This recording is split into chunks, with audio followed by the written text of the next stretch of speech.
लोगों ने equivalent capacitance निकालने के लिए कुछ मेथड्स देख लिए थे। पॉइंट मेथड, जहां आप पॉइंट्स जिनका की पोटेंशियल सेम है उन्हें सेम नाम दे देते हो और सर्किट को रीड्रॉ करते हो। फिर हमने देखा था कि सर्किट अगर सिमेट्रिक दिखता है हमें और ऐसी एक्सिस के अबाउट जो कि हम प्लेस कर सकें ए बी एक्सिस के परपेंडिकुलर, तो हम यूज करते हैं मिरर सिमेट्री का मेथड। मिरर सिमेट्री के मेथड में हम क्या कर रहे थे, आप उस जगह पे मिरर को प्लेस कर देते हो जिसके अबाउट सर्किट सिमेट्रिक हो। मिरर प्लेस करते समय सिर्फ एक चीज का हमें ध्यान रखना है कि मिरर हमेशा ए बी एक्सिस यानी जिस एक्सिस के अबाउट आप सी इक्विवेलेंट कैलकुलेट कर रहे हो उससे परपेंडिकुलर रखा गया हो। ठीक है ना। तो उसके ऊपर हमने कुछ क्वेश्चंस कर लिए थे। आई होप सबको क्लियर होगा थोड़ा बहुत। अब मिरर सिमेट्री को कई बार फोल्डिंग सिमेट्री के साथ यूज किया जाता है, या फोल्डिंग सिमेट्री को आप एक नया मेथड भी समझ सकते हो। ठीक है ना। तो कई क्वेश्चंस में क्या होगा, मिरर सिमेट्री भी लग रही होगी, फोल्डिंग सिमेट्री भी लग रही होगी। कई क्वेश्चन सिर्फ मिरर सिमेट्री से ही हो सकते हैं और कई क्वेश्चन सिर्फ फोल्डिंग सिमेट्री से ही हो सकते हैं। तो फोल्डिंग सिमेट्री होती क्या है वो देख लेते हैं।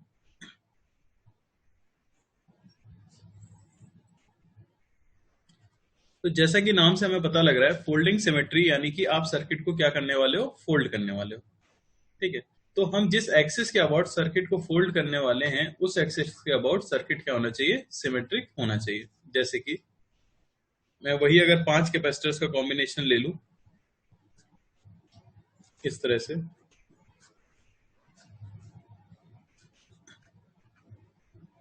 अब यहाँ पे बोला जाए ये C1 है, ये C1 है, ये C2 है, ये C2 और ये C3 है, और आपसे कोई बोले कि C इक्विवेलेंट कैलकुलेट करके बताओ इसका, तो जैसे कि हम देख सकते हैं हम पॉइंट मेथड से इसका इक्विवेलेंट नहीं निकाल पाएंगे। ठीक है ना। क्योंकि आप देखोगे ये A पॉइंट कुछ अलग पॉइंट है, ये B पॉइंट कोई अलग पॉइंट है, इस पॉइंट का भी पोटेंशियल आपको नहीं पता, आप कुछ नाम C दोगे और इस पॉइंट को भी आप कुछ नाम D दोगे। ठीक है ना। तो इस क्वेश्चन का सॉल्यूशन हम पॉइंट मेथड से नहीं निकाल सकते। अगला मेथड जो हमारे दिमाग में आएगा उसे हम बोल सकते हैं मिरर सिमेट्री। तो मिरर सिमेट्री में आपको देखना होता है कि जैसा सर्किट लेफ्ट में हो वैसे ही सर्किट राइट में भी होना ही चाहिए। ठीक है। तो अगर मैं यहां मिरर प्लेस करता हूं तो ऑब्वियसली ये सिमेट्रिक नहीं है, आप मिरर नहीं प्लेस कर सकते। हाँ, कोई सोचे कि वो इस तरह से मिरर को प्लेस कर दे ताकि जो चीज ऊपर है वही चीज नीचे है, तो भी वो नहीं हो सकता, क्योंकि मिरर हमेशा कैसे प्लेस किया जाना चाहिए, मिरर हमेशा perpendicular to line A B place किया जाना चाहिए। तो ये क्वेश्चन जो है मिरर सिमेट्री से भी नहीं हो सकता। तो इसके लिए हम तीसरा मेथड यूज करते हैं जिसे हम बोलते हैं फोल्डिंग सिमेट्री। फोल्डिंग सिमेट्री में आप सर्किट को फोल्ड कर सकते हो about axis A B, about A B only if circuit is symmetric. तो आपको ये देखना है कि एक्सिस ए बी के अबाउट क्या सर्किट सिमेट्रिक है। तो मैं अगर देखूं तो जो चीज ऊपर है वही चीज नीचे है। मैं यहाँ पे मिरर प्लेस नहीं कर रहा हूं, बल्कि मैं इस चीज को क्या कर दूंगा, फोल्ड कर दूंगा। अब आप सोचो कि आप अगर ऊपर वाले आधे सर्किट को फोल्ड कर देते हो तो सिचुएशन कैसी होगी। कुछ ऐसा दिखेगा हमें सर्किट, जहां ये वाला C1 इस वाले C1 के ऊपर आ गया होगा, या मैं ऐसा कह सकता हूं इस पॉइंट के ऊपर आके कौन सा पॉइंट गिरा होगा, ये वाला। आपने इस तरह से फोल्ड किया है, ठीक है ना। इमेजिन करो ऊपर वाली चीज को इसके ऊपर फोल्ड किया है, ये पॉइंट आके इसके ऊपर गिरा होगा, ये पॉइंट आके इसके ऊपर गिरा होगा। तो बेसिकली ये पॉइंट इसके ऊपर गिरा है, ये पॉइंट इसके ऊपर गिरा है, तो इन दोनों पॉइंट्स के बीच में C1 आ चुके हैं। तो ये दोनों किस में हो जाएंगे, पैरेलल में। आपने सर्किट को फोल्ड किया, ऐसा करने की वजह से ये वाला C1 इस वाले C1 के साथ पैरेलल में आ गया। तो C1 और C1 मिलके ये कितने हो गए, 2C1 पैरेलल कॉम्बिनेशन की वजह से। सिमिलरली ये C2 और ये C2 एक दूसरे के ऊपर आपने गिराया, ये पैरेलल में है, ये हमें मिल गया कितना, 2C2। और यहाँ पे हमारा C3 है, ऑब्वियसली आपने आधा कैपेसिटर फोल्ड कर दिया। अब पूछा गया ए और बी के बीच में C इक्विवेलेंट। तो सीधा सीधा हम देख सकते हैं ये जो C3 है ये सर्किट से बाहर जा रहा है, ऑब्वियसली इसका कोई यूज नहीं है क्योंकि इसके ऊपर चार्ज आ नहीं सकता। तो ये वाला सर्किट आपका, ये वाला कैपेसिटर क्या हो गया, वेस्ट हो गया। इफेक्टिवली बस सीरीज में क्या बचा, ये 2C1 और ये 2C2, और हम C इक्विवेलेंट सिंपली बता सकते हैं, हो जाएगा 2C1 into 2C2 upon 2C1 plus 2C2। ठीक है ना। C इक्विवेलेंट आपको मिल जाएगा 2C1C2 bye C1 plus C2। एक बार देखो कोई डाउट है क्या, समझ आया।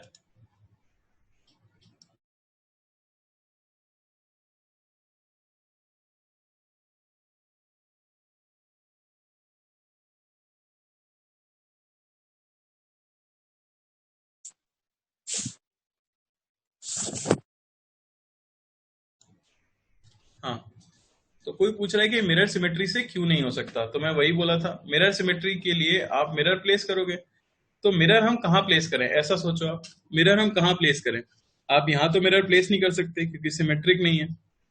आप मिरर ए बी के ऊपर प्लेस करना चाहते हो, लेकिन ये कंडीशन है मिरर सिमेट्री यूज करने के लिए कि मिरर हमेशा ए बी के परपेंडिकुलर ही प्लेस किया जा सकता है, यानी आप ए बी के ऊपर मिरर नहीं रख सकते, इसलिए हमने मिरर सिमेट्री नहीं यूज किया।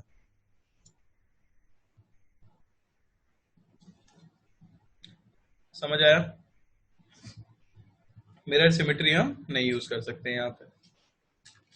तो ये क्वेश्चन आपको किससे करना है, फोल्डिंग सिमेट्री से करना है। तो कंडीशंस याद रखनी है। मिरर सिमेट्री यूज करने की कंडीशन हो गई कि सर्किट में आप मिरर कहां प्लेस कर सकते हो, एक्सिस ए बी के परपेंडिकुलर ही प्लेस कर सकते हो। सिमिलरली फोल्डिंग सिमेट्री की कंडीशन हो गई कि आप सर्किट को फोल्ड कर सकते हो, लेकिन सिर्फ और सिर्फ एक्सिस ए बी के अबाउट ही फोल्ड कर सकते हो जब सर्किट क्या हो, सिमेट्रिक हो। फोल्ड करने से क्या होगा, कुछ कैपेसिटर्स दूसरे कैपेसिटर्स के साथ पैरेलल में आ जाएंगे, आइडेंटिकल कैपेसिटर्स के साथ, वो 2C1 2C1, और इस तरह से हम इक्विवेलेंट निकाल सकते हैं। ट्राई करो सभी लोग। जैसे क्वेश्चन नंबर ए पार्ट में जो दिया है मैंने, ए पार्ट में जो क्वेश्चन है, क्या ये मिरर सिमेट्री से हो सकता है? तो हाँ, ये मिरर सिमेट्री से भी हो सकता था, क्योंकि जैसा सर्किट लेफ्ट में एग्जैक्टली वैसा ही सर्किट राइट में भी है। लेकिन आपको कोशिश करनी है एक बार फोल्डिंग सिमेट्री से करने की।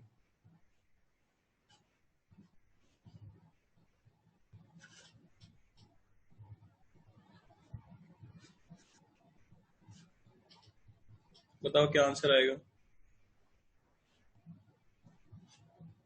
सारे कैपेसिटेंस सी हैं, ए और बी के बीच में आपको सी इक्विवेलेंट बताना है।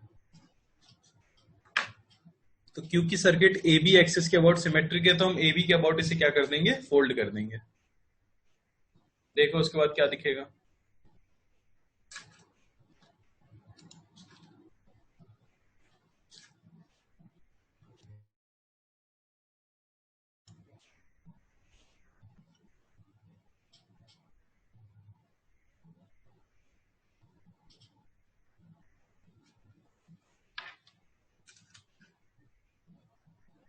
क्या आ जाएगा,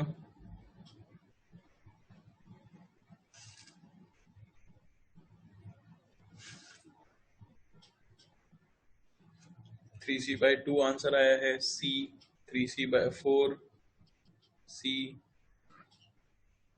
तो याद रखना है आपको ए बी के अबाउट फोल्ड करना है। सारे कैपेसिटेंस सी हैं, ए बी के अबाउट फोल्ड करेंगे अगर हम, तो सर्किट ऐसा दिखेगा। ये पॉइंट ए है, ये पॉइंट बी है,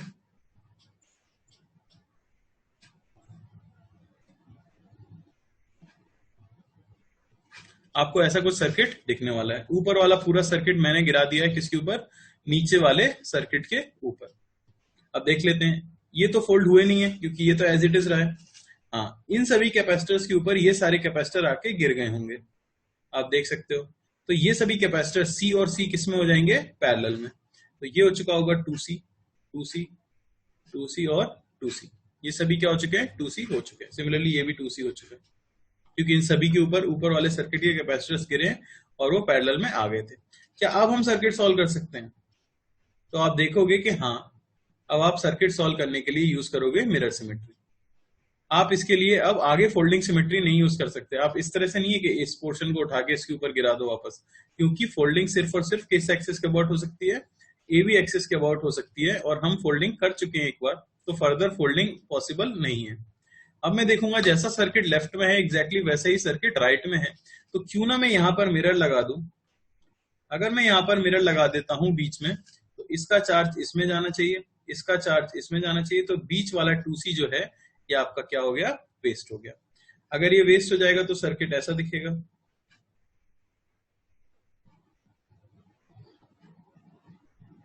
कुछ ऐसा। ये पॉइंट बी और ये पॉइंट ए, ये सी है, सी, बाकी सभी 2C बन चुके थे। तो ये 2C, चार कैपेसिटर्स 2C के जो कि सीरीज में कितना हो जाएगा, 2C/4, यानी कि C/2 C/2, और ये सीरीज में C और C, ये भी कितना हो गया, C/2। ये हमारा है C/2 C/2 C/2 पैरेलल में कितना आंसर आ जाएगा, C। इसका आंसर C मिलेगा आपको। ठीक है। इस तरह से हमें जितना सर्किट को छोटा करने के लिए हम क्या जनरली यूज करते हैं, फोल्डिंग सिमेट्री यूज कर लेते हैं। और अगर फर्दर सर्किट को सॉल्व करने की जरूरत है तो फोल्डिंग करने के बाद आप मिरर भी यूज कर सकते हो। सभी लोग बी पार्ट देखो एक बार।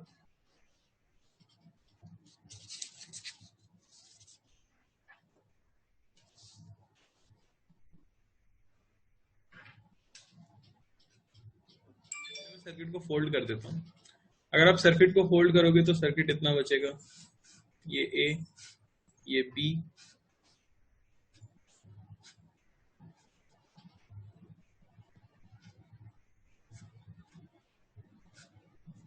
कुछ ऐसा, ठीक है ना। ऊपर वाले पार्ट को हमने गिरा दिया किसके ऊपर, नीचे वाले पार्ट पर। तो इनके ऊपर तो कोई आके गिरा नहीं है, तो ये तो एज इट इज सी और सी ही रहने वाले हैं। अब इन सभी के ऊपर कोई ना कोई कैपेसिटर आके गिरा है, इक्विवेलेंट कैपेसिटेंस वाला, ठीक है। इसके ऊपर ये आके गिरा है, इसके ऊपर ये आके गिरा है, तो ये हो चुके होंगे 2C, सारे के सारे कैपेसिटर्स। अब आप देख सकते हो कि फर्दर फोल्डिंग तो पॉसिबल नहीं है, लेकिन हम ये देख सकते हैं कि सर्किट जैसा लेफ्ट में वैसे ही राइट में, अगर मैं यहां पे मिरर प्लेस कर सकूं जो कि AB एक्सिस के परपेंडिकुलर भी है, तो सॉल्व करना थोड़ा सा आसान हो जाएगा। जहां भी हम मिरर प्लेस करते हैं, अगर मिरर के नीचे कोई जंक्शन आता है तो हम जंक्शन को ब्रेक करते हैं। जंक्शन को इस तरह से ब्रेक किया जाता है कि किसी भी कैपेसिटर का चार्ज इजीली फ्लो करके सके उसकी इमेज में। इस कैपेसिटर की चार्ज मिरर में, इस कैपेसिटर की इमेज इस मिरर के अबाउट ये है, तो इसका चार्ज फ्लो करके जाना चाहिए इसके अंदर। सिमिलरली इस कैपेसिटर की इमेज ये 2C है, तो इसका चार्ज फ्लो करके जाना चाहिए इसके अंदर। तो आप सीधा देख सकते हो ये चार्ज सीधा यहां चला जाए और ये चार्ज यहां चला जाए, तो सर्किट कुछ ऐसा दिखेगा, ये बी, ये ए, ठीक है ना, 2C 2C 2C, और हम देख सकते हैं ये 2C इस तरह से सीरीज में आ जाएगा इस वाले 2C के साथ।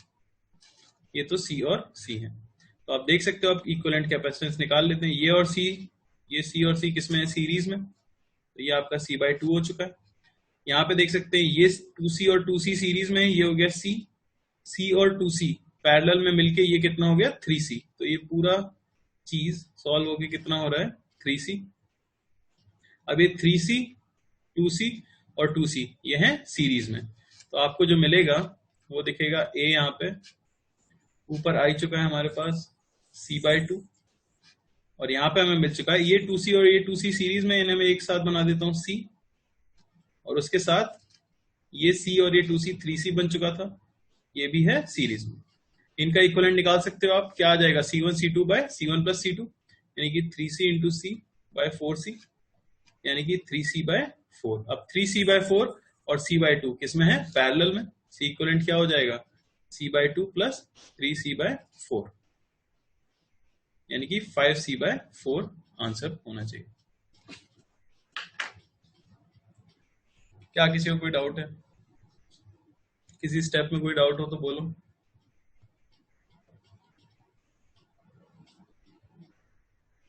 बताओ किसी स्टेप में डाउट है अगर। सबसे पहले मैंने जंक्शन को ब्रेक किया है, जंक्शन को इस तरह से ब्रेक करने के बाद ऊपर वाले कैपेसिटर C और C सीरीज में थे, C/2 हो गए, ठीक है ना। उसके बाद हम देख सकते हैं ये जो थे ये दोनों सीरीज में थे और वो 2C के साथ पैरेलल में, फिर ये बाकी तीनों किसमें है, सीरीज में।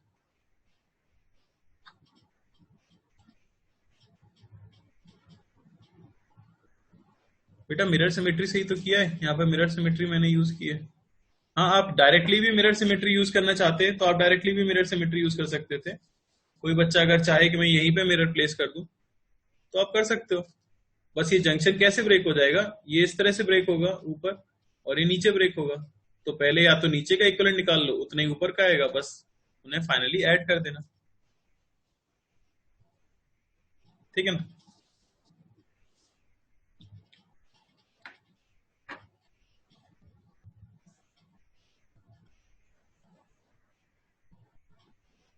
क्या किसी को कोई डाउट है? ये कोई पूछ रहा है, तो ये C जो मैंने बनाया बेटा ये इन दोनों का इक्विवेलेंट है। ये 2C जो साइड में थे उनको मैंने C बना दिया है, उसके साथ सीरीज में ये 3C है, ठीक है। आगे और ट्राई कर लेते हैं, थोड़ा क्लियर हो जाएगा। आप देख सकते हो C पार्ट सर्किट काफी बड़ा हो चुका है, ट्राई करो जरा C पार्ट। ठीक है, तो इसमें हमने दो पिछले वाले क्वेश्चन के सर्किट्स को मर्ज कर दिया है। थोड़ा सा अच्छा क्वेश्चन है, ध्यान से करना।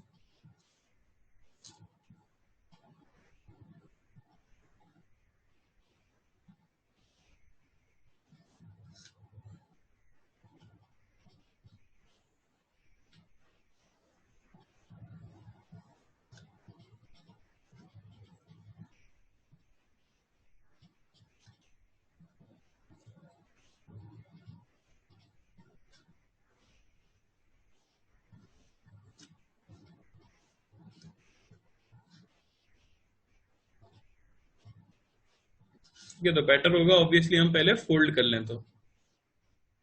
ठीक है, फिर देखेंगे मेरे सिमेट्री की जरूरत है क्या। लेकिन सर्किट सिमेट्रिक दिखे और काफी बड़ा सर्किट हो तो सबसे पहला स्टेप होना चाहिए फोल्ड करना।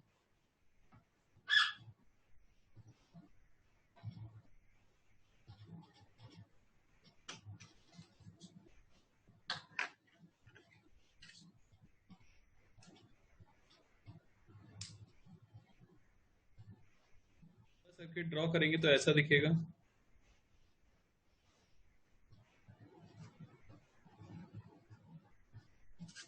जिसमें हम देख सकते हैं सिर्फ जिनके ऊपर कोई नहीं गिरा है आके, यानी कि ये सी रहने वाले हैं। बाकी ये सारे कैपेसिटर्स कितने हो चुके होंगे, 2C हो चुके होंगे। Each capacitor is 2C। ठीक है, अब इसे भी सॉल्व कर पाना अचानक से पॉसिबल नहीं है। ठीक है, आप डायरेक्टली देख के इसका आंसर नहीं बता सकते, तो फिर हमें क्या करना पड़ेगा। तो फिर आप देखो कि कहीं पर मिरर सिमेट्री है क्या, किसी तरीके से भी मिरर सिमेट्री है क्या। ठीक है ना। सबसे पहले मैं अगर देखूं तो यहाँ बीचों बीच हमें मिरर सिमेट्री दिख रही है। यहाँ पे मैं अगर मिरर प्लेस कर दूं तो यहाँ पे मिरर प्लेस करने से हमें समझ आएगा कि इस कैपेसिटर की इमेज, तो कौन सा कैपेसिटर है, ये वाला, यानी कि इसका चार्ज तो फ्लो करके इसमें जाना चाहिए, तो यहाँ पे एक रास्ता क्रिएट हो गया। सिमिलरली इसका चार्ज फ्लो करके इसमें जाना चाहिए, तो ये रास्ता इस तरह से क्रिएट हो गया। तो जंक्शन को मैंने इस तरह से क्या किया, ब्रेक किया। समझ आया, क्योंकि हर कैपेसिटर का चार्ज उसकी इमेज के अंदर जाना चाहिए। ठीक है, अगली चीज है कि क्या हम और मिरर्स प्लेस कर सकते हैं। तो देखो आप, अभी भी सर्किट लेफ्ट और राइट में सिमेट्रिक है, और मैं देख सकता हूं यहाँ पे अभी भी गड़बड़ हो रही है, यहाँ पे भी एक जंक्शन है। तो अगर मैं इस जगह पे मिरर प्लेस कर देता हूं और सिमिलरली मैं इस जगह पर भी मिरर प्लेस कर देता हूं, तो भी सर्किट कैसा रहेगा, सिमेट्रिक रहेगा। आपने बीच में एक मिरर प्लेस किया और दो मिरर्स लेफ्ट और राइट में भी प्लेस कर दिए हैं साथ ही साथ। तो यहां से भी हम जंक्शन को क्या कर सकते हैं, ब्रेक कर सकते हैं। इसका चार्ज फ्लो करके इसके अंदर जाना चाहिए, इसका चार्ज फ्लो करके इसके अंदर जाना चाहिए, तो ये जंक्शन इस तरह से ब्रेक हो जाएगा। सिमिलरली ये जंक्शन भी इस तरह से ब्रेक हो जाएगा। आप देखो सर्किट लेफ्ट और राइट में एग्जैक्टली सिमिलर मैनर में दिख रहा है। अगर मैं इसे वापस से ड्रॉ करूं तो ये बी, ये आपके पास ए, ठीक है ना। उसके बाद ये एक कैपेसिटर है, ये एक कैपेसिटर है,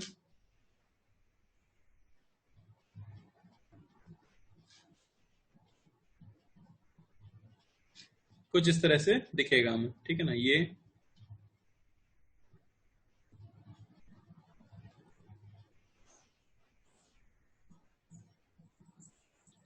कुछ इस तरह का सर्किट फॉर्म होगा जब आप सारे जंक्शंस को हटा दोगे तो।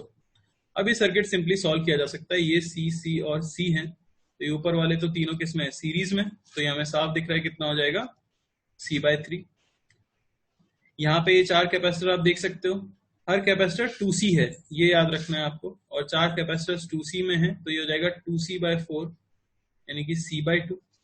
ये हो गया है C/2। सिमिलरली ये ऊपर वाला चार कैपेसिटर्स ये भी सीरीज में है, ये भी हो जाएगा क्या आपका C/2। ये C/2 और C/2 ये दोनों मिलके किस में हो गए हैं, पैरेलल में, तो ये मिलके हो जाएंगे कितने, C। तो ये पूरा सेटअप जो यहाँ पे था, ये पूरा का पूरा, इसको अगर मैं बनाऊं यहाँ पर, तो ये पूरा सेटअप मिलके हो गया है कितना, C। तो इस पूरे इक्विवेलेंट को C आप बना सकते हो।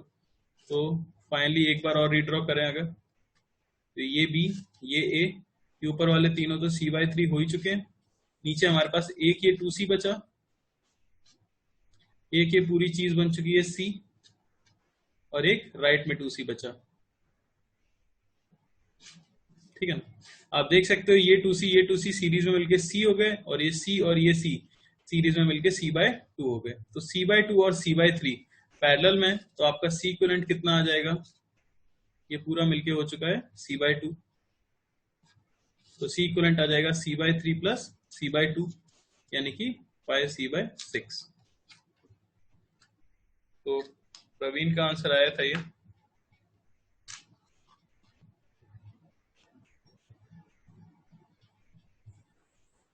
ठीक है, थोड़ा सा अलग टाइप का क्वेश्चन था और थोड़ा सा टफ भी माना जाएगा। क्यों? क्योंकि इसमें सिर्फ एक ही मिरर नहीं लगाना था आपको, बल्कि साइड में 2 मिरर्स भी लगाने थे अगर आप सर्किट को फर्दर सॉल्व करना चाहते हो तो थोड़ी थोड़ी फील आना शुरू हो जाएगी आपको कि अगर हम सर्किट को कई मिरर्स भी लगा सकते हो। आपने एक सेंटर में मिरर लगा दिया, अब अगर आप लेफ्ट में कहीं पर मिरर लगा रहे हो तो एग्जैक्टली राइट में भी वहीं पर मिरर लगा दो, तब भी सर्किट क्या रहा, सिमेट्रिक ही रहा। तो लेफ्ट में जरूरत पड़ती तो मैं 3 मिरर्स लगा सकता हूँ, राइट में भी जरूरत पड़े तो मैं 3 मिरर्स लगा सकता हूँ। जरूरी नहीं है कि इस मिरर के अबाउट भी सर्किट क्या हो, पूरी तरह से सिमेट्रिक हो। बस आपको ये देखना है कि ये मिरर आप वहां प्लेस करो कि लेफ्ट वाला रीजन इसके अबाउट क्या हो, सिमेट्रिक हो। सिमिलरली ये मिरर प्लेस करो ताकि राइट वाला रीजन इसके अबाउट सिमेट्रिक हो, क्योंकि सेंटर में तो एक मिरर हम प्लेस कर ही चुके हैं। समझ आया? थोड़ा सा मुश्किल है, एक बार देखना पड़ेगा। हाँ, साइड मिरर्स मैं बता रहा हूँ। साइड मिरर्स मैंने इसलिए प्लेस किए हैं क्योंकि अगर मैं साइड मिरर्स प्लेस नहीं करता तो आप सोचो ये कनेक्शन यहाँ पे रहता और आप सर्किट सॉल्व नहीं कर पाते। ठीक है, तो मैंने बीच में एक मिरर प्लेस किया, उससे ये वाला जंक्शन हट गया। अभी ये भी क्या थे, कनेक्टेड थे। मैंने देखा कि अभी भी मैं सर्किट सॉल्व नहीं कर पा रहा हूँ, तो क्या फर्दर मैं कहीं पे मिरर प्लेस कर सकता हूँ? क्या कहीं पे ऐसा जंक्शन है कि चार्ज सीधा सीधा फ्लो करे? दरअसल होता क्या है, असलियत में चार्ज एक कैपेसिटर और दूसरे कैपेसिटर में सीधे सीधे फ्लो करके चला जाता है, क्योंकि ये सिमेट्रिक हैं। तो इनके अक्रॉस पोटेंशियल ड्रॉप क्या आ रहा होता है, सेम आ रहा होता है।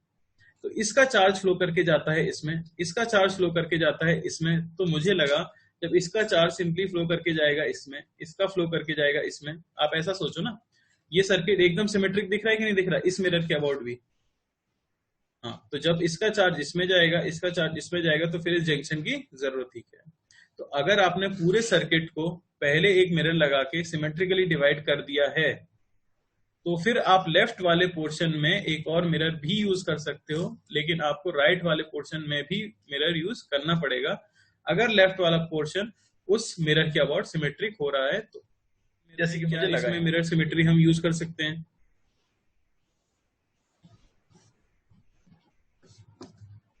बताओ,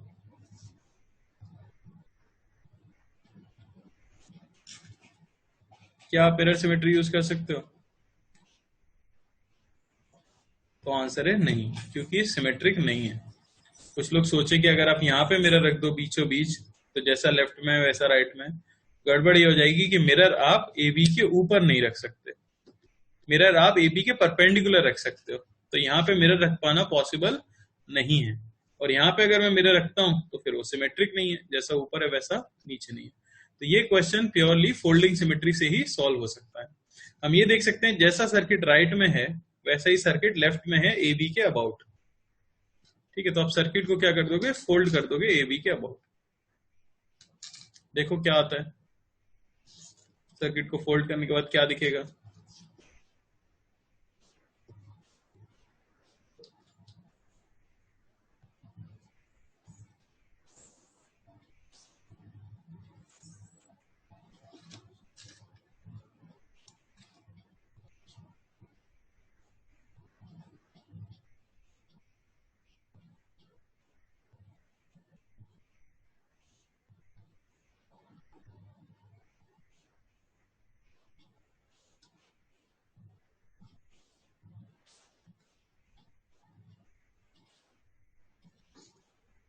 ठीक है, तो आप आधा स्टार बनाओगे तो ऐसा स्टार दिखेगा।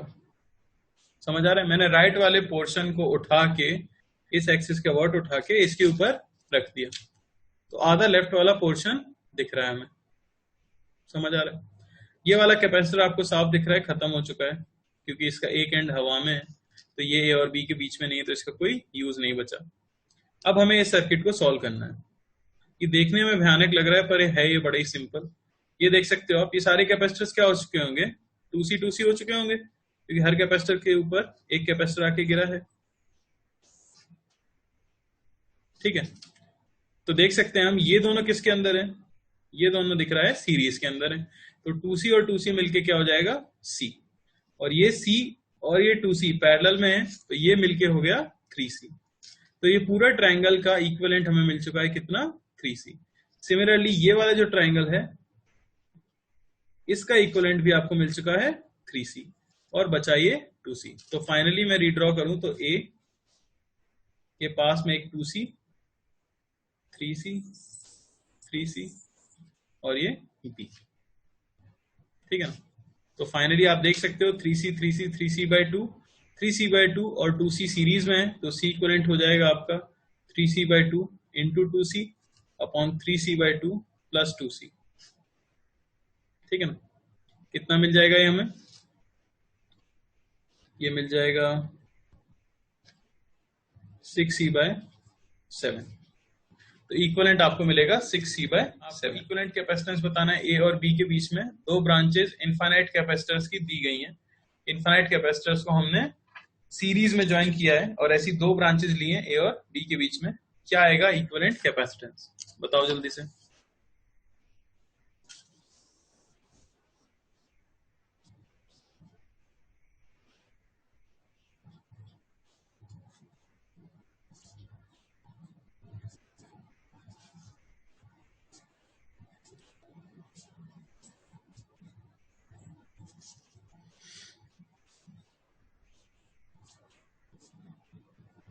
ठीक है, इस तरह से बहुत सारे कैपेसिटर हैं, C0, 2C0, 4C0, 8C0, यहाँ पे 3C0, 9C0, 27C0, 81C0 और इनफाइनाइट कैपेसिटर्स। क्या आएगा सी इक्विवेलेंट ए और बी के बीच। लोगों के सही आंसर आ रहे हैं अचानक, पता नहीं कैसे। 5C/2 मुझे लग रहा है, जहां तक यही आंसर होना चाहिए। ऊपर वाली ब्रांच हम देख सकते हैं, इनफाइनाइट कैपेसिटर सीरीज में है। इनफाइनाइट कैपेसिटर का इक्विवेलेंट निकालने के लिए फॉर्मूला आप यूज कर सकते हो 1/C इक्विवेलेंट, ये होगा 1/C1 plus 1/C2 plus 1/C3 and so on. तो आपको दिख रहा है ये एक जीपी है जिसका कॉमन रेशियो क्या हो गया है, 1/2 हो गया है। तो आप बता सकते हो 1/C इक्विवेलेंट की वैल्यू क्या हो जाएगी, first term upon 1 minus common ratio, ठीक है ना। ये आपको मिल जाएगा 2/C0। यहाँ से C इक्विवेलेंट 1 आपको मिल गया C0/2, ठीक है। सिमिलरली सेकेंड वाले के लिए अगर हम लिखें तो 1/C इक्विवेलेंट 2 को मैं लिख सकता हूँ 1/3C0 plus 1/9C0 plus 1/27C0 and so on. यहाँ से 1/C इक्विवेलेंट 2 की वैल्यू मिल जाएगी फर्स्ट टर्म अपॉन 1 माइनस 1/3 जो कि कॉमन रेशियो है, ठीक है ना। कितना मिल जाएगा ये आपको, ये मिल जाएगा 1/2C0। तो यहाँ से C इक्विवेलेंट हमें मिल गया कितना, C इक्विवेलेंट 2 की वैल्यू हो गई 2C0। तो आप देख सकते हो ये 2C0 और ये C0/2 ये किसमें है, पैरेलल में। तो C इक्विवेलेंट फाइनली मिलेगा 2C0 प्लस C0/2 यानी कि 5C0/2। तो अभी जब वापस से कनेक्ट हुए हैं तो जितने भी लोगों ने आंसर दिया है सही ही दिया है।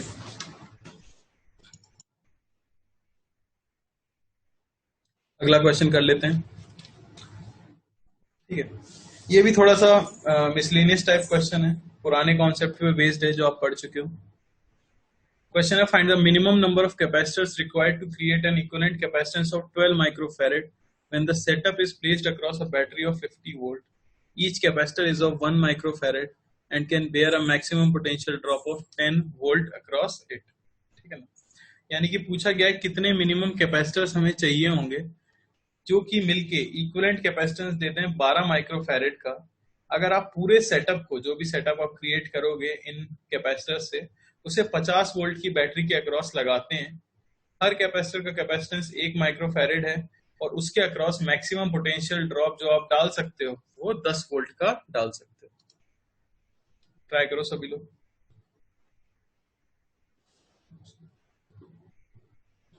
और कोई,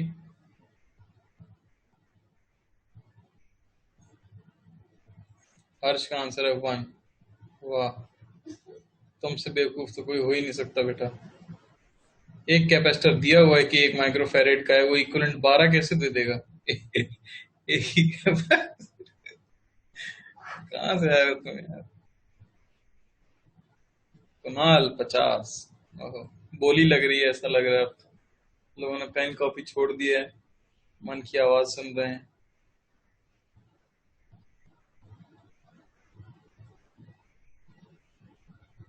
36। अब हर्ष ने भी मन की आवाज सुनी है।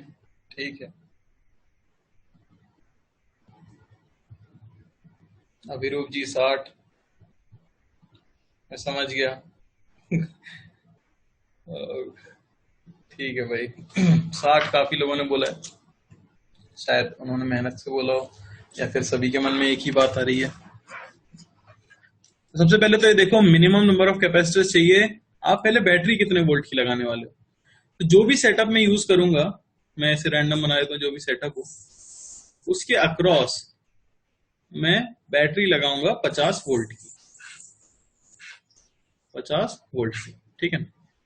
अब यहाँ पे क्या दिया हुआ है? हर कैपेसिटर मैक्सिमम कितना पोटेंशियल ड्रॉप लेगा अपने अक्रॉस, ये दिया हुआ है।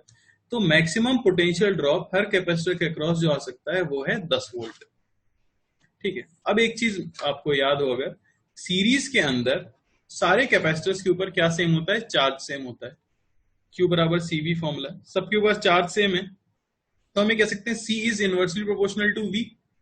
लेकिन यहां तो सारे कैपेसिटर्स का कैपेसिटेंस इक्वली है, यानी कि वोल्टेज सीरीज में जब डिवाइड होगा तो इक्वली डिवाइड होगा। आप जो भी सेटअप बनाओगे उसमें आप कुछ सीरीज में कुछ कैपेसिटर लगाओगे और कुछ पैरेलल में लगाओगे। मैं एक सिंपल ब्रांच कंसिडर कर रहा हूं, ठीक है ना। मान लो जो ब्रांच में लगाऊंगा इस बैटरी के अक्रॉस, उस पूरी ब्रांच के अक्रॉस तो पोटेंशियल ड्रॉप आएगा 50 वोल्ट का। अब हर कैपेसिटर के अक्रॉस कितना आ सकता है? 10 वोल्ट का।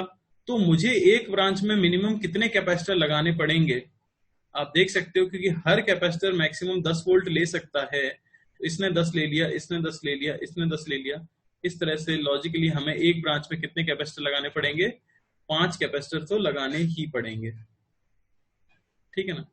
तभी तो वो वोल्टेज 50 वोल्ट का हर एक के क्रॉस डिवाइड होके 10-10 वोल्ट होगा। अगर आप 5 से ज्यादा लगा दोगे तो हर एक के क्रॉस 10 से कम हो जाएगा, ठीक है ना। सही बात है, आप लगा सकते हो, लेकिन यहाँ पे बोला गया है मिनिमम नंबर ऑफ कैपेसिटर्स कितने चाहिए होंगे। तो मिनिमम 5 तो लगाने ही होंगे। अगर मैं 4 लगाऊंगा तो ये वोल्टेज 10 वोल्ट से ज्यादा हो जाएगा, तो गड़बड़ हो जाएगी। तो इस तरह से हम ये कह सकते हैं कि एक ब्रांच के अंदर मिनिमम मुझे कितने कैपेसिटर्स लगाने पड़ेंगे? मिनिमम मुझे 5 कैपेसिटर्स लगाने पड़ेंगे। और हर एक का कैपेसिटेंस कितना है? हर एक का कैपेसिटेंस है 1 माइक्रो फैरेड। तो एक ब्रांच का सी इक्विवेलेंट कितना हो गया? एक ब्रांच का सी इक्विवेलेंट हो गया 1/5। अब मान लो कि ऐसी एन ब्रांचेस हैं, तो आपको पता है हर ब्रांच का इक्विवेलेंट है 1/5। दो ब्रांच होती तो इक्विवेलेंट हो जाता, सीधे ऐड कर देते हैं 2/5। तीन ब्रांच होती तो 3/5। मैं मान लेता हूं कि एन ब्रांचेस हैं हमारे पास। ऐसी मैंने एन ब्रांचेस ली हैं सेटअप में। तो एन इंटू 1/5 मिलके क्या हो जाना चाहिए? 12। तो एन की वैल्यू क्या मिली आपको? 60। यानी कि 60 ब्रांचेस होनी चाहिए। अगर 60 ब्रांचेस होनी चाहिए, आप देख सकते हो 60 तो ब्रांचेस हैं, और हर ब्रांच में कितने कैपेसिटर हैं? 5 कैपेसिटर्स हैं। तो टोटल कैपेसिटर्स कितने हो गए? टोटल कैपेसिटर्स की वैल्यू हो जाएगी 60 × 5, यानी कि 300। शायद ऋषिका ने आंसर दिया था ये, एक ही आंसर सही है। 300 इसका आंसर होगा। जिन लोगों ने 60 निकाला है उन्होंने निकाल लिया है minimum number of branches with at least 5 capacitors. जबकि पूछा गया था कितने मिनिमम कैपेसिटर्स चाहिए होंगे आपको टोटल, तो आंसर क्या आएगा? 300 आएगा। समझ आया?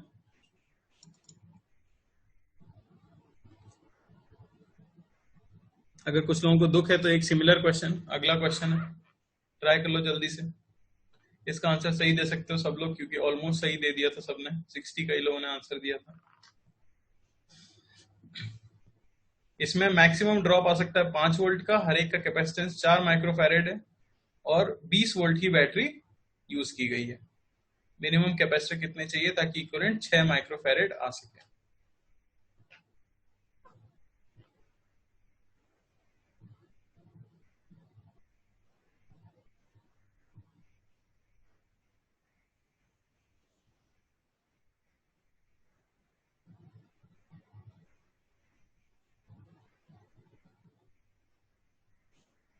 तो अब लोग समझ गए।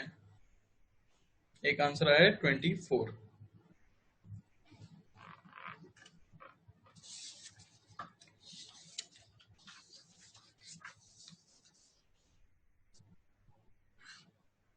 गैलेक्सी J7, प्लीज अगली क्लास में अपना नाम बदल लेना, अच्छा नहीं है। उनका भी आंसर 24 है।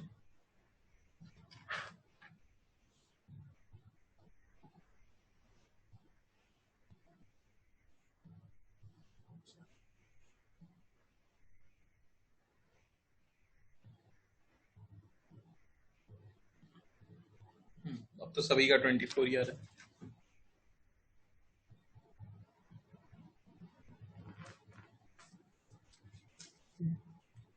तो देखो जैसे क्या हो जाएगा, सिंपली आप बैटरी कितने वोल्ट की लगा रहे हो, तो यहाँ पे दिया हुआ है कि बैटरी हम लगा रहे हैं 20 वोल्ट की, और मैक्सिमम कितना आ सकता है हर एक के क्रॉस, तो आ सकता है 5 वोल्ट। तो इन वन ब्रांच मिनिमम कितने चाहिए, मिनिमम कैपेसिटर्स की वैल्यू होगी, कितने हो जाएंगे, 4 कैपेसिटर्स तो आपको चाहिए, 5 4 20, तब ये हो पाएगा।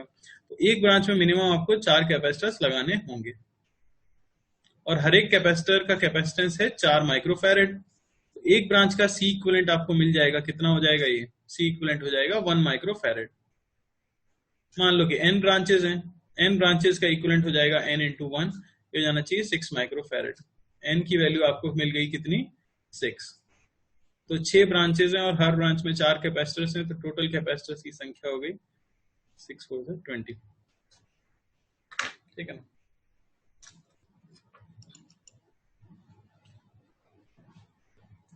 आगे क्वेश्चन है सिंपल, वही है, सर्किट आपको सॉल्व करना है। ठीक है, मैं होमवर्क में दे रहा हूं, आप ट्राई कर लेना। आपको चार्ज ऑन ईच कैपेसिटर बताना है। ठीक है, तो उसके लिए ऑब्वियसली इक्विवेलेंट निकालना पड़ेगा। यहाँ पे आप देख सकते हो, इक्विवेलेंट निकालने के लिए या तो आप डायरेक्टली मिरर लगा सकते हो, या फिर आप क्या कर सकते हो, पहले सर्किट को फोल्ड कर सकते हो। ठीक है ना, क्या सर्किट को फोल्ड कर सकते हैं इसमें, सभी लोग पहले आंसर दो, क्या इसमें सर्किट को फोल्ड कर सकते हैं क्या, जो अगले क्वेश्चन में डायग्राम है, क्या ये फोल्डिंग सिमेट्री से हो सकता है, नहीं हो सकता। ठीक है, मेरे मुंह से निकल गया, पर ये फोल्ड नहीं हो सकता। ये क्या होगा, सिंपली मिरर सिमेट्री से ही आपको करना पड़ेगा। ठीक है ना, इक्विवेलेंट निकालो और चार्ज बता दो C1 और C2 के ऊपर। ठीक है, तो ये होमवर्क में कर लेना आप, ट्राई करके। आगे बढ़ जाते हैं। तो अभी हमने इक्विवेलेंट निकालना सीखा, किस किस का, पॉइंट मेथड से, मिरर सिमेट्री से, फोल्डिंग सिमेट्री से। ठीक है ना। एक और टाइप का पैटर्न होता है जिसमें क्वेश्चन आते हैं, जिसे बोला जाता है infinite ladder problem. Infinite ladder problem का मतलब क्या है,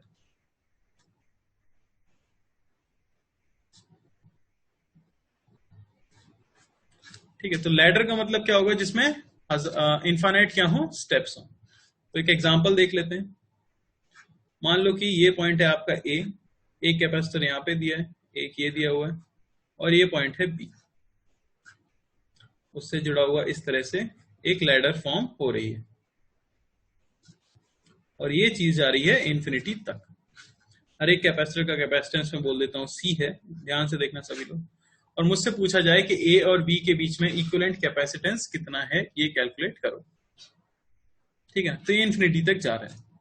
तो इसके सिंपल से स्टेप्स हैं जो कि हम फॉलो करेंगे। सबसे पहले तो हम ये देखेंगे कि क्या इनफाइनाइट लैडर रिपीटेटिव वे में फॉर्म हो रही है। तो हाँ, आप देख सकते हो, लैडर का फर्स्ट स्टेप हो गया ये, सेकंड स्टेप हो गया ये, थर्ड स्टेप हो गया ये, और ये लैडर क्या कर रही है, रिपीट कर रही है खुद को इंफिनिटी तक। अब मैं ऐसा मान लूं कि मान लो C equivalent between A and B is X, यानी कि ए और बी के बीच में जो इक्विवेलेंट कैपेसिटेंस आने वाला है उसकी वैल्यू कितनी है, एक्स।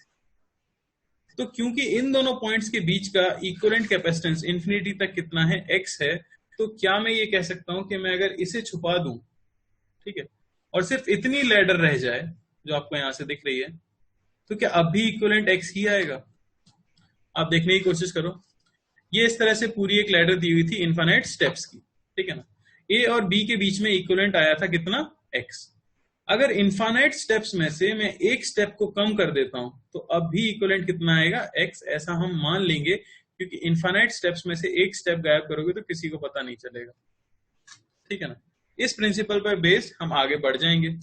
क्योंकि मुझे पता है कि इस पूरे का इक्विवेलेंट है x, और मुझे पता है कि इतने बचे हुए सर्किट का भी इक्विवेलेंट है x, तो क्यों ना मैं इतने बचे हुए सर्किट को सिर्फ किससे रिप्लेस कर दूं, x से रिप्लेस कर दूं। तो अगर आप ये जो बचा हुआ सर्किट था इसे x से रिप्लेस कर देते हो, सिंपली बस एक यहाँ पे क्या लगा दिया जाए x, और इसको हटा दो, तो आपका सर्किट कैसा दिखेगा। अब जो हमें दिखेगा वो इस तरह का हो जाएगा।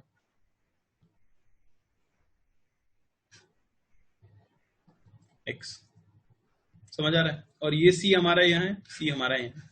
ये इक्विवेलेंट फाइनली आंसर भी क्या आना चाहिए, x आना चाहिए। सॉल्व कर लेता हूं मैं इसे।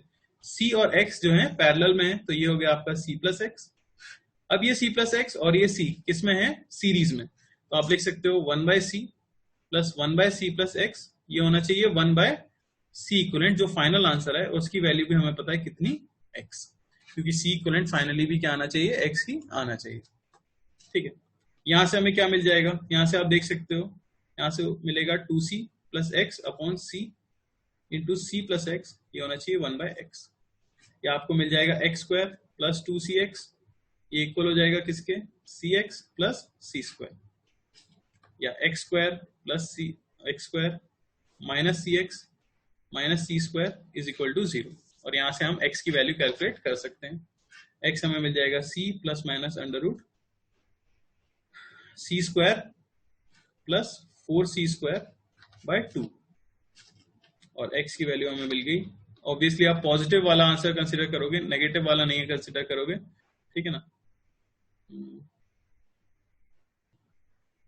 हाँ, ये प्लस सी एक्स होगा, सॉरी माइनस सी।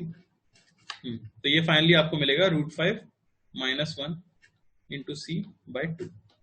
तो ये आ गया आपका इक्विवेलेंट कैपेसिटेंस, ठीक है ना। किसी को किसी स्टेप में कोई डाउट,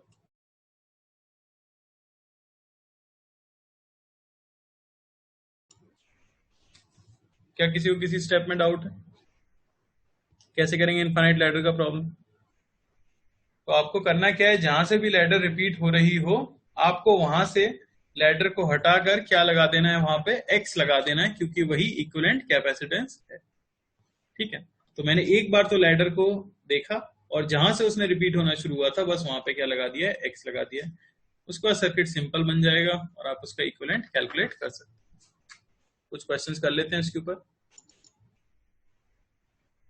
ठीक है ना।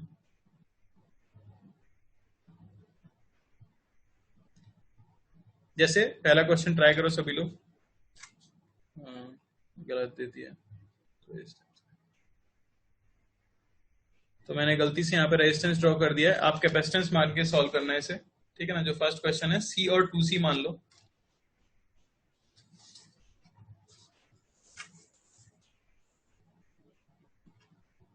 ठीक है, ये सेम चीज जब हम करंट इलेक्ट्रिसिटी पढ़ेंगे तो उसके अंदर भी आएगी। ये सारे मेथड जो भी हमने अभी तक पढ़े हैं, आप लोग ये वाला सॉल्व करो, C और 2C वाला।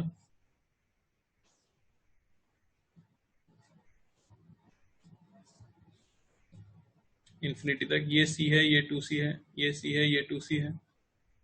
हाँ, कोई पूछ रहा है नीट में आता है क्या, तो बेटा नीट में ऐसे ही क्वेश्चन आते हैं, क्योंकि इसमें कुछ कॉन्सेप्चुअल नहीं है और बहुत ही आसान सवाल है। क्वाड्रेटिक इक्वेशन सॉल्व करनी होती है बस बना के, बिल्कुल आ सकता है नीट में। ठीक है, तो मैं यहां से रिप्लेस कर दूंगा, क्वेश्चन सिर्फ इतना बचेगा, ये बी है, ये ए, ये मान लेते हैं एक्स है, ये हो गया 2C, और यहाँ पे आप क्या लगा दोगे, एक्स लगा दोगे इक्विवेलेंट के लिए। ठीक है, तो ये सिंपली आ गया आपका 2C प्लस एक्स। तो फाइनली जो सी इक्विवेलेंट आने वाला है उसकी वैल्यू तो हमें पता है एक्स है, और वो होना चाहिए C into 2C plus x upon 3C plus x, C plus 2C plus x. ठीक है ना, यहाँ पे मैंने फॉर्मूला यूज किया है C1 C2 bye C1 plus C2। यहाँ से मिलेगा 3CX प्लस एक्स स्क्वायर, ये इक्वल होना चाहिए 2C² प्लस CX।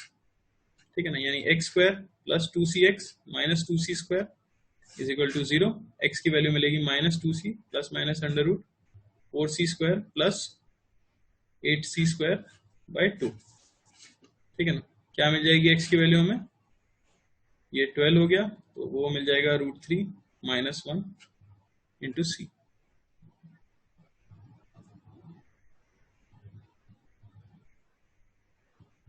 क्या आया था, ये वाला पार्ट है, ये अब पूछा भी नहीं जाता है लगभग। ठीक है, ये मान लो इन्फिनिटी तक है और सारे कैपेसिटर सी ले लेते हैं। तो आपको बताना है क्या आंसर आएगा इक्विवेलेंट। जल्दी से बता दो। जहां से भी लैडर रिपीट हो रही होती है वहां से रिप्लेस करके क्या पुट कर दो, एक्स।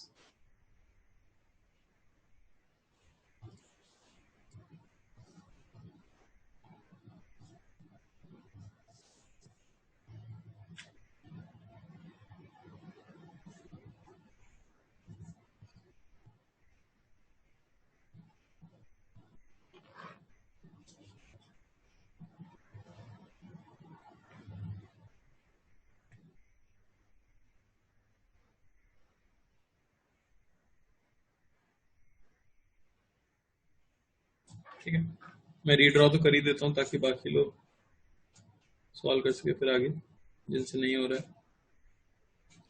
ठीक है, ये हो गया बी, ये सी सी सी, और यहां से क्योंकि लैडर रिपीट हो रही है तो यहीं से मैं क्या लगा दूंगा, एक्स लगा दूंगा।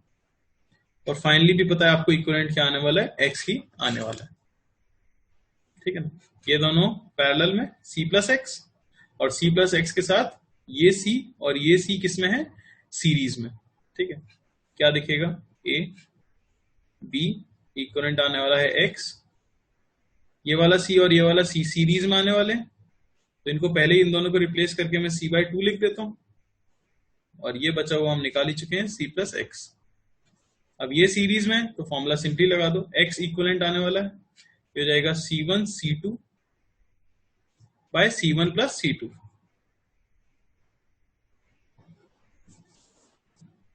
ठीक है ना, सॉल्व कर लो जल्दी से, क्या आ जाएगा। तो ये आपको मिल जाएगा, ऊपर हो गया C square plus C X upon 3C plus 2x is equal to X. ठीक है ना, सॉल्व कर लेते हैं। ये हमें मिल गया 3CX प्लस 2x स्क्वायर, अच्छी C square plus C x, तो 2x square plus 2CX minus C square is equal to 0। ठीक है, वैल्यू सिंपली x हो जाएगा minus 2C 4C square plus 8C square by 2A, 2 into 2। ठीक है ना, इसे सॉल्व कर लो, आंसर आ जाएगा। पॉजिटिव वाला हमें आंसर लेना है।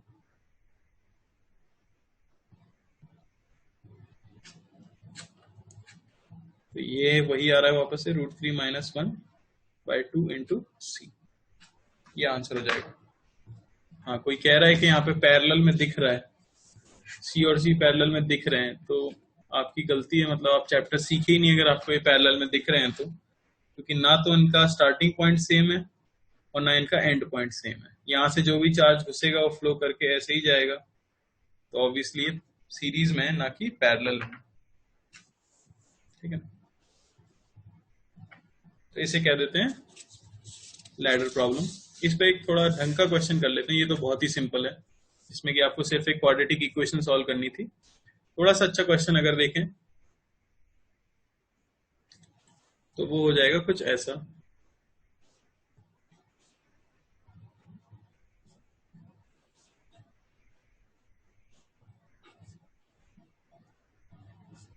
ठीक है, आपको ए और बी के बीच में इक्विवेलेंट बताना है, सी सी 2C 2C 4C 4C, इस तरह से बताओ क्या आएगा इन्फिनिटी। इस पूरे का इक्विवेलेंट आता है x। ठीक है ना, पूरी लैडर अगर C और C की होती तो इक्विवेलेंट क्या आता, x आता। मान लो पूरी लैडर C की होती, अच्छा पूरी ladder 2C 2C 2C 2C की होती तो फिर आंसर क्या आता। मैं आपसे ये पूछ रहा हूं, ये मान लो A है, ये B है आपका, ठीक है ना, और पूरी लैडर अगर C की होती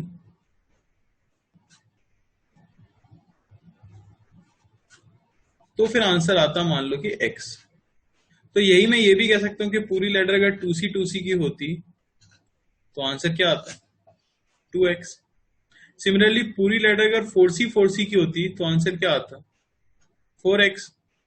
तो जब भी ऐसा प्रॉब्लम आपको दिखे जहां की सिंपली वो क्या होते जा रहे हैं, सिंपली एक नंबर से मल्टीप्लाई किए जा रहे हैं, जैसे कि आप देख रहे हो डबल हुआ यहाँ पे, फिर डबल हुआ, अगला क्या होता है यहाँ पे 8, आप कह सकते हो, ठीक है ना। अगर इस तरह का कहीं पे भी दिखे आपको तो आप इस तरह से लिख सकते हो कि ए और बी के बीच में, तो मैं मान लेता हूं कि इक्विवेलेंट है x, ठीक है ना, जहां ये है c और ये है c, और इस पूरी लैडर जो भी आगे है उसे मैं रिप्लेस करके इक्विवेलेंट कैपेसिटेंस लगा दूंगा, x नहीं बल्कि कितना 2x। समझ आ रहा है। तो जो भी नेक्स्ट वाला है आप उसे लगा सकते हो। ऐसा इमेजिन करो कि इसका इक्विवेलेंट अगर आपने निकाला होता और इसके अक्रॉस माना होता x, तो यहां पे आप क्या मान लेते, 2x मान लेते। फिर आप इसके अक्रॉस निकाल रहे होते, इसका आपने माना होता x, तो उसके अगले के अक्रॉस क्या मानते, 2x मानते। तो ये मानते हुए हम चलते हैं कि हमने इन्फिनिटी से इसे सॉल्व करना शुरू किया होगा, और फाइनली जब हम इसको सॉल्व कर रहे होंगे तो हम यहाँ पे मान लेते हैं कि यहाँ क्या आ जाएगा, 2x आ जाएगा। सिंपली मैंने ये मान लिया, अगर यहाँ पे है x तो यहाँ पे क्या है 2x। अब क्योंकि यहाँ पे आपको दिख रहा है c की जगह पे सिर्फ क्या आ गया था, यहाँ पे 2c आ गया था, तो पूरी लेटर के इक्विवेलेंट मैंने क्या लगा दिया है, 2x। अब इसे अगर आप सॉल्व करोगे तो x की वैल्यू क्या मिलेगी, देख लो, ये 2x और c इसमें पैरेलल में और c उनके साथ सीरीज में है, तो c into 2x plus C upon c plus 2x plus C, ये इक्वल होना चाहिए x।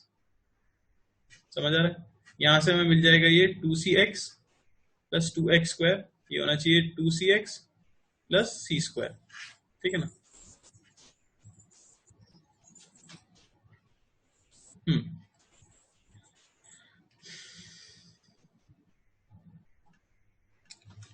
ठीक है, तो इसे सॉल्व करने से आपको मिल जाएगी सी की वैल्यू।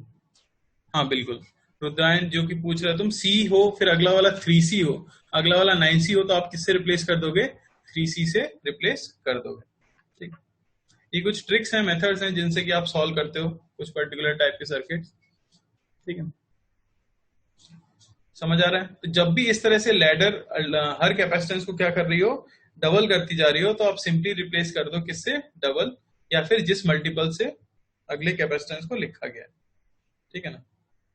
हाँ बात सही है कुणाल, तुम्हें समझ नहीं आया होगा, और आपको ये समझना पड़ेगा, आपको ये मानना पड़ेगा, याद करना पड़ेगा कि इस तरह का जब भी क्वेश्चन आए तो मैं इस तरह से सॉल्व करूंगा, ठीक है ना। ऐसे मैंने मिरर सिमेट्री भी बताया और मैंने कहा मिरर लगा दो, तो तुमने लगा दिया ना। जैसे फोल्डिंग सिमेट्री है, मैंने कहा फोल्ड कर दो, तुमने फोल्ड कर दिया ना। असलियत में इलेक्ट्रिकल सर्किट फोल्ड तो नहीं किया जाता होगा, ठीक है। तो ये सब क्या है, ट्रिक्स है, मेथड है, जिनसे कि आप क्वेश्चंस को सॉल्व कर सकते हो। तो यहाँ पे मैं यही बताना चाह रहा हूं कि अगर आपको ऐसी कोई लैडर दिखती है जहां पर कि हर स्टेप पिछले वाले स्टेप का कोई मल्टीपल है और ये सेम मल्टीपल होना चाहिए इसके लिए, तो आप सिंपली क्या कर सकते हो, इस चीज से रिप्लेस कर सकते हो। जैसे कि मैं बोलूं कि ये C होता, ये C होता, ये वाला अगला वाला 3C होता, और ये 3C होता, अगला वाला 9C होता और ये 9C होता, तो फिर मैं किस तरह का सर्किट बनाता, तो फिर मैं यहाँ पे बनाता A, ठीक है ना। ये हो गया आपका B, ये है C और C, और यहां में इक्विवेलेंट की जगह पे अगर मैंने इनके बीच में माना है x, तो यहाँ 2x मानने की जगह मैं क्या मानता, 3x मानता, और इसे सॉल्व कर देता। समझ आ रहा है, फॉर प्लेट कॉम्बिनेशन, ठीक है, फॉर प्लेट कॉम्बिनेशन। तो अगर आप देखो तो कैपेसिटर बोला किसे जाता है, कैपेसिटर हम किसी भी ऐसे इंस्ट्रूमेंट को बोलते हैं जिसमें कि हम एनर्जी को स्टोर कर सकें, इलेक्ट्रिक एनर्जी को स्टोर कर सकें। किस फॉर्म में स्टोर कर सकें, तो इलेक्ट्रिक फील्ड के फॉर्म में स्टोर कर सकें।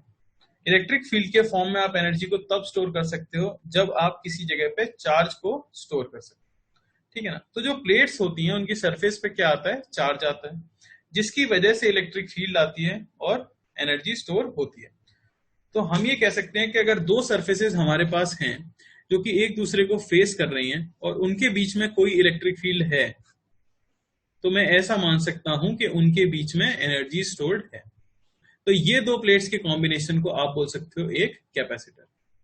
तो कैपेसिटर हर वो कॉम्बिनेशन हो जाएगा जिनके बीच में इलेक्ट्रिक फील्ड के फॉर्म में एनर्जी स्टोर्ड हो, ठीक है ना। तो इसी पे प्लेट्स हैं हमारे पास जिनके बीच में आप इलेक्ट्रिक फील्ड के फॉर्म में एनर्जी को स्टोर कर रहे हो, तो उसे आप क्या कह सकते हो, एक कैपेसिटर कह सकते हो, ठीक है। अब जो क्वेश्चंस आते हैं इसके ऊपर वो कैसे आते हैं देख लो।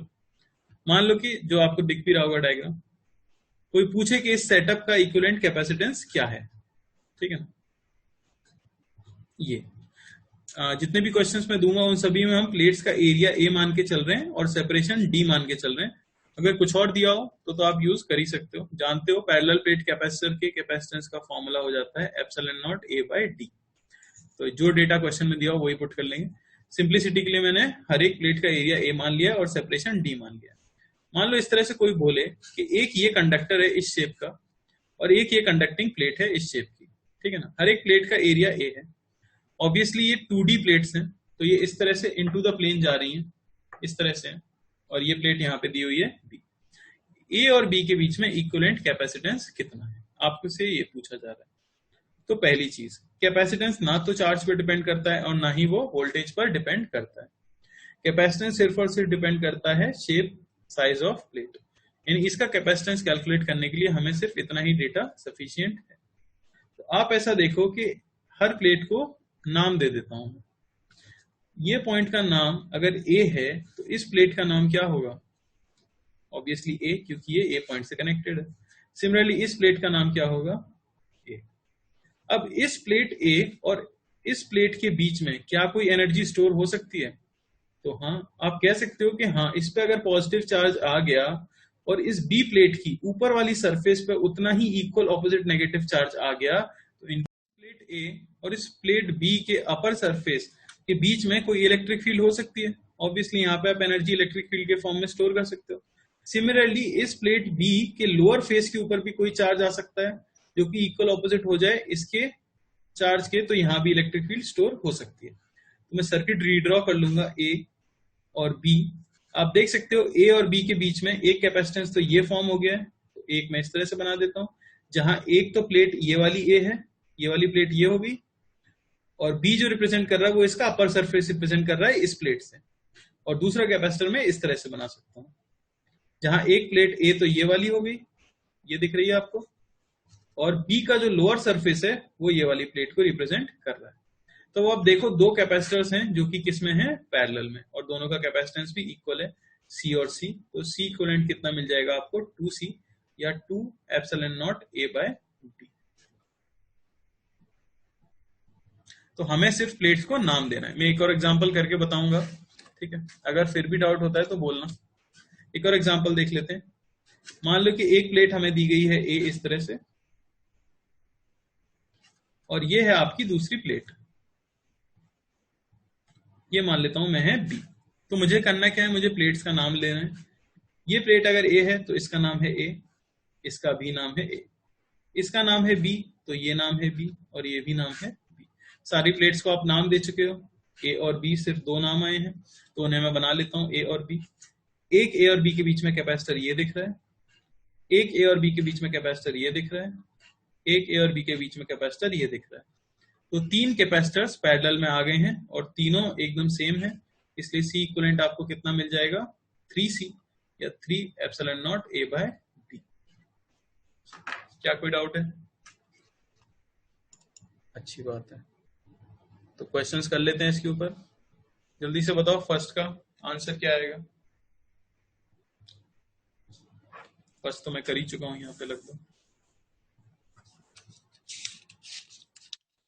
फिर भी बता दो फर्स्ट क्वेश्चन सेकंड क्वेश्चन का इक्विवेलेंट कैपेसिटेंस कितना आएगा।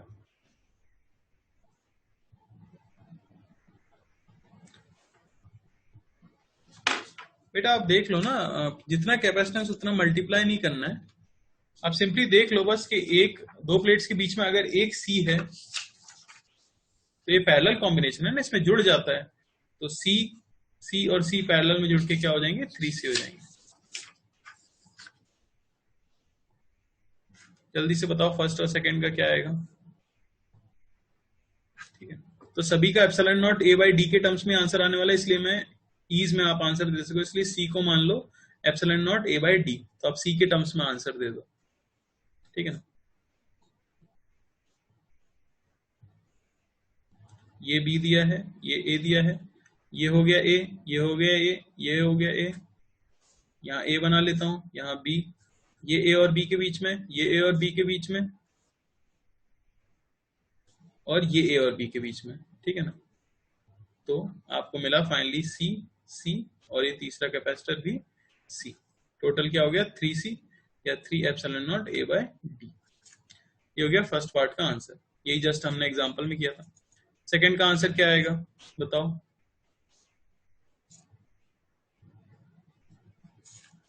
सेकंड में इसे नाम दिया गया है ए, इसे नाम दिया गया है बी। तो ये प्लेट हो जाएगी ए, ये प्लेट हो जाएगी ए, ये प्लेट हो जाएगी बी, ये प्लेट हो जाएगी बी। ए और बी बना लेते हैं एंड्स पर। ये देखो एनर्जी स्टोर हो सकती है ए और बी के बीच में, ये एनर्जी भी स्टोर हो सकती है ए और बी के बीच में।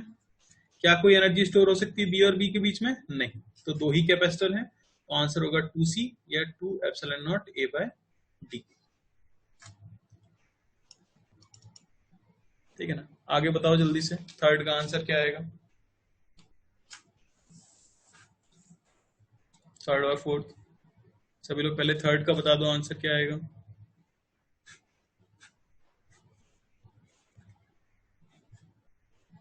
सारी प्लेट्स के बीच का डिस्टेंस डी मानना है आपको। सी के टर्म्स में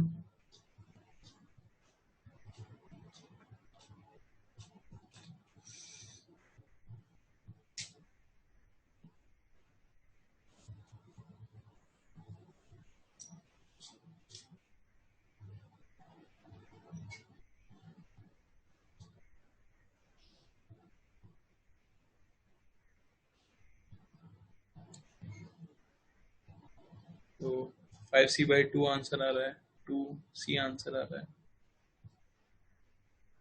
और कोई? परमानंद जी आप कोई आंसर नहीं दे रहे हैं, क्या हो गया? विश्वास उठ गया तुम्हारा?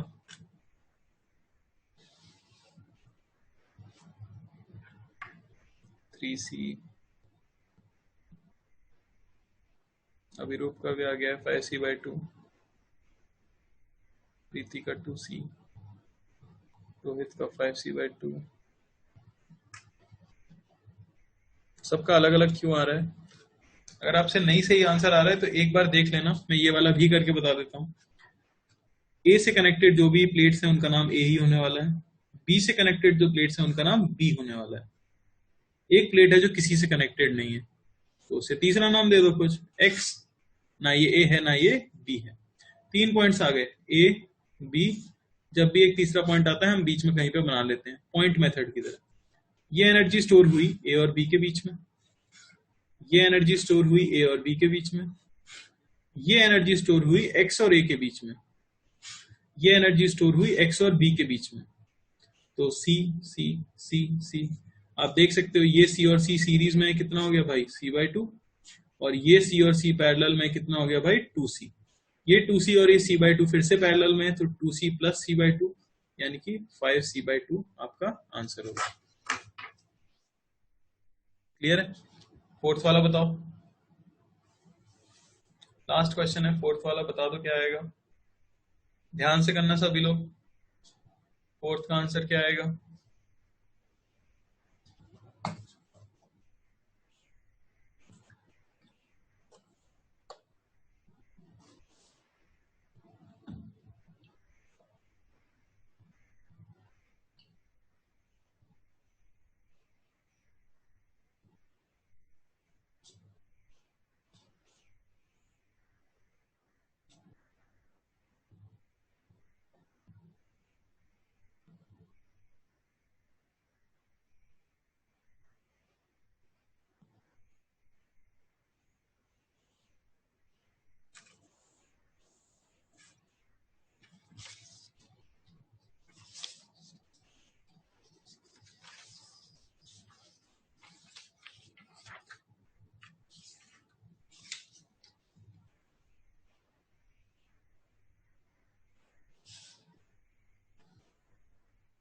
ठीक है, तो फोर्थ वाला देख लेते हैं।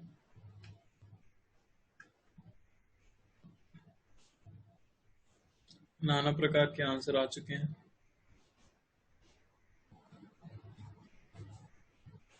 ठीक है, ये है बी आपका, ये है ए, ये प्लेट हो गई ए, ये प्लेट हो गई ए, ये प्लेट है बी, ये प्लेट है बी। इसका कोई मालिक नहीं है, ये हो गया एक्स, ये भी बाहर पड़ी हुई है वाई। रिड्रॉ करना है, 4 पॉइंट्स आ गए हैं, ए बी एक्स और चौथा बना लेते हैं वाई। ठीक है ना, इस तरह से बना लेते हैं ताकि थोड़ा क्लियर डायग्राम बने, और कोई बात नहीं है। ठीक है, अब देखो आप एनर्जी स्टोर हो रही है ए और वाई के बीच में, तो आप ए और वाई के बीच में एक स्टोर कर दी मैंने एनर्जी, एक ए और बी के बीच में, ये हो गया ए और बी के बीच में, ए और बी, ये हो गया ए और बी, ए और एक्स, तो ये हो गया ए और एक्स, ये हो गया एक्स और बी। इसे आपको सॉल्व करना था, सी सी सी सी सी, साफ दिख रहा है। ये और ये कैपेसिटर किसमें है, सीरीज में, ये हो गया C/2, और ये पैरेलल में, ये हो गया 2C। ये हवा में लटक रहा है, इसका कोई मतलब नहीं है, ये ए और बी के बीच में है ही नहीं, तो ये किसी काम का नहीं था। ठीक है ना, तो 2C और C/2 पैरेलल में, 2C प्लस C/2, फिर से आंसर क्या आया, 5C/2। तो 5C/2 होगा इक्विवेलेंट कैपेसिटेंस।